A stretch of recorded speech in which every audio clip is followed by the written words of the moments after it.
రామూర్తి గారు మీరు ఒక్క నిమిషం హోల్డ్లో ఉండండి. వెంకట్ గారు అయితే మనల్ని అతిథులను వెంకట్ గారు మీకే ప్రశ్న అండి. వెంకట్ గారు, అతిథుల్ని గౌరవించడం మన సాంప్రదాయం, అందులో తప్పేమీ లేదు.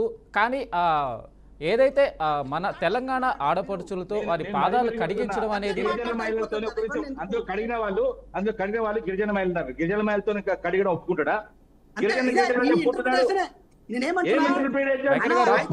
తమ్ముడు నీకు భవిష్యత్తు ఉన్నది, ఖరాబ్ చేసుకోకు. తప్పు చేస్తే తప్పు అని చెప్పు, కానీ భుజాల మీద సబ్జెక్ట్ మాట్లాడుతున్నా. సబ్జెక్ట్ మాట్లాడుతూ కూర్చో, ఒక నిమిషం సైలెంట్ కూర్చో. నేనేమంటున్నా, మిల్లా మ్యాగ్ సంబంధించిన నేను ఏమంటున్నా అంటే, ఆ టేబుల్ మీద కూర్చున్న దుర్మార్గులు తెలియాలి, వాళ్ళని దాచిపెట్టిండు. ఒక యువ మంత్రి, ఆ యువ మంత్రి ఎవరో తెలియాలి. అదే విధంగా చౌముల్లా ప్యాలెస్ లో ఆ రాత్రి బస చేసిన ఆ ప్రముఖులు ఎవరు, రూములు తీసుకున్న ఎవరు, బుక్ చేసిన దుర్మార్గులు ఎవరు, మహిళలను ఏ విధంగా అవమానించిన దుర్మార్గులు అందరినీ బయట పెట్టాలి. నేనేమంటున్నా, మహిళలను దేవతలాగా పూజించే దేశంలో తెలంగాణ సంస్కృతిని అవమానపరిచిందే కాక, మన తెలంగాణ మహిళలతో కాలు గడిచిందే కాక, ఇంకా కూడా వీళ్ళు ఇంకా సమర్థించుకుంటున్నారంటే సిగ్గుండాలే. దళిత మహిళలతో, గిరిజన మహిళలతో కాలు గడిగించి ఇప్పుడు నా కులం అని మాట్లాడుతున్నాడు స్కోప్ అనలిస్ట్. మీరు మరీ చెప్తున్నావు, కొంచెం బాగు మళ్ళీ కూడా చెప్తున్నా, నువ్వు సమర్థిస్తే మళ్ళీ కూడా చెప్తున్నా. నేను చెప్తున్నా, నీ గిరిజన మహిళ కొంచెం బాగు, ఒక గిరిజన ఉంది, ఒక ఎస్సీకి సంబంధించిన వాళ్ళు ఒక నిమిషం బాగు, నా సంస్కృతి చెప్తా. మాట్లాడతా ఒక గిరిజన సంబంధించిన విద్యార్థులు ఉంది. ఒక నిమిషం నేను చెప్తున్నా, ఒక గిరిజన మహిళను అవమానపరిచి వాళ్ళతో కాలు గడిగించిన ఒక గిరిజన విద్యార్థిగా నువ్వు కాంగ్రెస్ ప్రభుత్వానికి వక్తవ్యం పలుకుతున్నావు కాబట్టి నేను క్లియర్ గా చెప్తున్నా. ఒక నిమిషం ఆగు, నేను క్లియర్ గా చెప్తున్నా, గిరిజన మహిళతో కాలు గడిగించినా కూడా గిరిజన ఉండి కూడా మనం సపోర్ట్ చేస్తున్నాం అంటే సార్ కాస్లో క్లియర్ చెప్తున్నా. నువ్వు రాసుకో, చేసుకో, రికార్డ్ చేసుకో. చెప్పండి, ఆయన చెప్పండి. రామూర్తి గారు ఆయన చెప్పండి ఒకసారి. వెంకట గారు చెప్పండి, మీరు అడిగిన ప్రశ్న ఆయన ఆన్సర్ చెప్పనివ్వండి. గిరిజన మహిళతో కాలు గడిగించిన మీరు, మీ ప్రభుత్వం రామూర్తి గారు అదే రామప్ప నీళ్ళలో కొట్టకపోతుంది. నేనేమంటున్నా, ఒక మంత్రి వరదలు వస్తాయంటది, ఒక మంత్రి కాలు గడిగితే అంతమంది. రామూర్తి గారు ఒక నిమిషం ఆగండి సార్. నేను చెప్తున్నా, రామూర్తి గారు నేను చెప్తాను. చెప్పండి, మీరు అడిగిన ప్రశ్నకి ఆయన ఆన్సర్ చెప్పండి.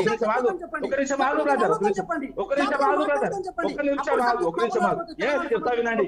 50 మంది కూడా 20 మంది కూడా లేరు. ఒక నిమిషం ఆగండి. 20 మంది కూడా లేరు. రామపోయిన సుందరి మందులు 20 మంది కాలు కడుక్కుంటే వరదలతే అని ఒక మంత్రి మాట్లాడుతుంది. ఏం మాట్లాడతారంటే, ఒక గిరిజన మంత్రి అయి ఉండి ఒక గిరిజనతో కాలు గడిచినందుకు థర్డ్ క్లాస్ అనకపోతే ఇంకేం మాట్లాడండి. కాకపోతే కులం మతం అని మాట్లాడతారు. వెంకట్ గారు ఆయన అడిగిన ప్రశ్నకి సమాధానం చెప్పండి. వెంకట్ గారు ఆడబిడ్డల ఆత్మగౌరవాన్ని, రామూర్తి గారు మీరు ఉన్నాడు సార్, ఆయన చెప్పండి. ఆడబిడ్డల ఆత్మగౌరవాన్ని రామప్ప సాక్షిగా హలో సార్, రామూర్తి గారు ఒక నిమిషం ఆగండి. ఏం మాట్లాడతావు బ్రదర్? ఏం మిస్ వరల్డ్ పోటీల గురించి కేంద్రంతో ఒక్క నిమిషం. మిస్ వరల్డ్ పోటీ రామూర్తి గారు నా మాటలు వినబడుతున్నాయా సార్ మీకు? రామూర్తి గారు 1951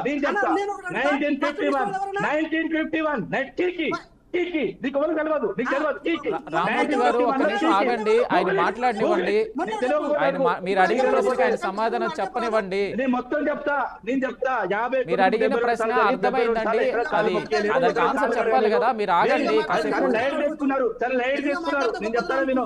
నేను మరీ చెప్తున్నా, నీకు ఏం తెలియదు. నేను చెప్తున్నా కదా, ఆత్మగౌరవం గురించి తెలియదు, ఆత్మగౌరవం గురించి తెలియదు. ఏం ఆత్మగౌరవం? ఒక ఎస్టీ బిడ్డవై ఉండి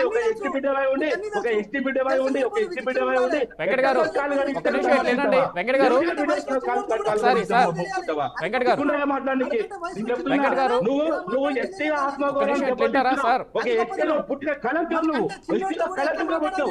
ఎస్టీలో కళంకంగా పుట్టావు. నేను చెప్తున్నా, నువ్వు ఎస్టీ అని బయట ప్రచారం చేసుకుంటావు, కానీ నువ్వు నిజమైన ఎస్టీ అయితే ఖండిస్తావు. ఎస్టీలతో ఎట్లా నువ్వు కాలు గడిగిస్తావు? ఎట్లా కాలు గడిగిస్తావు? నువ్వు ఎక్కువ మాట్లాడు. ఎందుకు అడగలే? కొంచెం వీడియో ప్లే చేయండి. పీసీఆర్ ప్లే చేయండి ఉంటారు. ఏ సంస్కృతి ఇచ్చేస్తున్నారు మాట్లాడి సంస్కృతి సాంబారంలో పెట్టి మన ఆడపిల్లతో సంస్కృతి ఇచ్చేది ఉండాలి. ఏం చూడాలి కాలు మీద కాలు వేసుకొని బట్టోడు తెలంగాణ మొత్తం దూరం ఏం మాట్లాడతావు? నీకు దూరం అంటే నేను ఏం మాట్లాడతాను? ఏం మాట్లాడతావు? ఏం కొప్పరీశ్వర్ నేనేం మాట్లాడుతున్నా? పర్సనల్ గా టాక్ చేద్దాం. నేను అది కాదండి, నేను పూర్తిగా చెప్తున్నా. మిస్ వరల్డ్ ఎప్పుడు స్టార్ట్ అయిందో తెలియదు. మిస్ వరల్డ్ లో 72 మంది సుందరి మధ్య ఎప్పుడు కూడా 71సారి ఏదైతే ముంబైలో జరిగింది లాస్ట్ టైం, ఈయన కూడా తెలియదు ముంబైలో కూడా జరిగిన విషయం కూడా తెలియదు. మహారాష్ట్ర సంబంధించి వాళ్ళ సంస్కృతి సాంప్రదాయాల ప్రకారం ఇంత పెద్దగా సంస్కృతి సాంప్రదాయాలు చూసిన అవసరం లేదు. వాళ్ళు వస్తారు పోతారు. వాళ్ళు ఒక ప్రపంచ సుందరి మందిగా వాళ్ళు దాదాపు 1 year ఏదైతే ఉంటుందో దాదాపు ఇది గెలిచిన తర్వాత రామూర్తి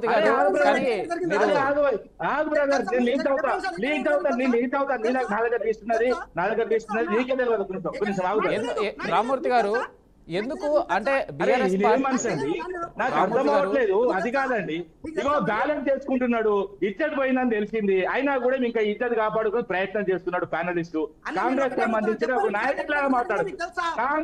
కాంగ్రెస్ సంబంధించిన తెలుసు తెలుసు తెలుసు తెలుసు 72 సార్లు బాబు నువ్వు చెప్పు 72 సార్లు నువ్వు వెళ్ళిపోవాలి. ఒక్క నిమిషం ఆగిన, ఒక్క నిమిషం. 72 సార్లు జరిగిన లీటరు మొగోడు అయితే నువ్వు మొగోడు అయితే నీలో ప్రవహించేది రక్తమే అయితే చదువు. 72 సార్లు ఎక్కడ జరిగింది చదువు. ఇది గుర్తు పెట్టుకోవాల్సిన అవసరం కాదు. నీకు చాలా విషయం చెప్తాను. అరే 33 జిల్లాల పేరు చెప్పా బాబు, నువ్వు ఎందుకు హోమ్ మినిస్టర్ పేరు చెప్పు, హోమ్ మినిస్టర్ పేరు చెప్పు, 33 చెప్పు. ఏం రాసుకుంటావు చెప్పు. కాసిపేట నేను సూటిగా అడుగుతున్నా, ఒక క్వశ్చన్ అడుగుతున్నాను. నేను సూటిగా అడుగుతున్నా. ఒక్క నిమిషం. అయిన వాళ్ళు ఎక్కడున్నది ఏమడలో చెప్పండి. అయిన వాళ్ళు నేను తెలంగాణ సంస్కృతి సాంప్రదాయానికి సంబంధించిన అంశం అడుగుతున్నా. అయిన వాళ్ళు ఎక్కడున్నది చెప్పు. అయిన వాళ్ళు ఏమడదని చెప్పు. నేను అడిగిన సమాధానం చెప్పు. నీకు మొత్తం తెలుసు కదా. ఏం మాట్లాడతావు బ్రదర్? ఇక్కడ విసుకుందరి మనతో కాలు గడిపించిందే కాక ఇంకేం మాట్లాడతావు? ఖమ్మంలో ఉంది. ఖమ్మం అంటే మా ఊరు కాబట్టి నువ్వు చెప్పేసినావు కదా. మీ ఊరా నాకేం తెలుసు? ఖమ్మం నాకేం తెలుసు? అరే అయిన వాళ్ళు ఒక పెద్ద టెంపుల్, కాకతీయులు పెద్ద టెంపుల్. అది నేను అయిన వాళ్ళు ఊరు గురించి చెప్తలేను. నేను నీకు ఆ విషయం కూడా తెలియదు. అయిన వాళ్ళు మల్లికార్జున స్వామి కొలువైన దేవాలయం, దాని గురించి కూడా తెలియకపోతే ఏం మాట్లాడతావు? నేను సబ్జెక్ట్ ఎందుకండి నేను సబ్జెక్ట్ అడిగినా, నేను ఏం అడిగినా తెలంగాణ ప్రభుత్వం ఒక ఎస్టీపీ పర్యాటక రంగాన్ని అభివృద్ధి తెలియట్లేదు. అంకర్ గారు ఇంకా దీనికోసం మీరు డిబేట్ పెట్టింది సార్. ఒకటి వెంకట గారు ఖచ్చితంగా ఇది తెలంగాణ ప్రభుత్వానికి తెలంగాణకి పర్యాటక రంగంగా ఒక ఏదైతే మనం తెలంగాణ ప్రభుత్వం అనుకున్నదో ఆ రకంగా పర్యాటక రంగాన్ని అభివృద్ధి చేసే దిశగానే ఈ అందాల పోటీలు నిర్వహించడం అనేది హర్షించదగ్గ విషయం, ఎవరు కాదనరు. ఎందుకంటే హైదరాబాద్ ఒక్కని ప్రపంచ పటంలో చూపించడానికి ఇది ఒక ఉపయోగపడుతుంది. కానీ దీనిలో కొన్ని లోపాలు ఉన్నాయి. ఏదైతే మియానాగి చేసిన వ్యాఖ్యలు ఉన్నాయో దానికి సంబంధించి మ్యాగీ టేబుల్ మీద కూర్చున్న వాళ్ళు కాంగ్రెస్ ప్రభుత్వం ఎందుకు బయట పెడతలేదు? వాళ్ళని ఎందుకు దాస్తున్నది? వాళ్ళను ఎందుకు స్వరక్షణ కోసం వాళ్ళ పేర్లను బయటకు తీస్తలేదు? ఎందుకంటే విచారణ పేరు మీద ఈ పోటీలు అయిపోయేదాకా ఎందుకు చూసిండు? ఇవాటి వరకు ఎందుకు చూసిండు? నీకు సింపుల్ థింగ్ కదా, వీడియోలో మొత్తం తీస్తే అయిపోతుంది. ఆ టేబుల్ మీద కూర్చున్న వాళ్ళ పేర్లు కూడా తీయనికి భయపడుతున్నది అంటే ప్రభుత్వాన్ని ఎవరు నడిపిస్తున్నారు? ఆ టేబుల్ మీద కూర్చున్న వాళ్ళు నడిపిస్తున్నారా? ఘోరం గలీజిది. ఒక వేచలాగా రూమ్ కు రమ్మని పిలుస్తారు. ఇజ్జత్ ఉండాలి మాట్లాడడానికి. చెప్పులతో కొడతారు తెలంగాణ సమాజం.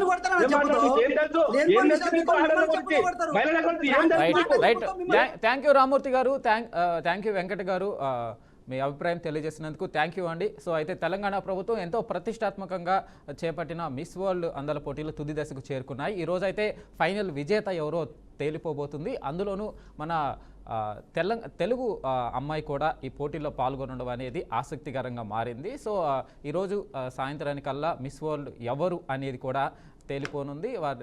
కాస్త ఆసక్తికరంగా కూడా ఉంది. సో ఇది ఇవాల్టి BRK in depth. Keep watching BRK news.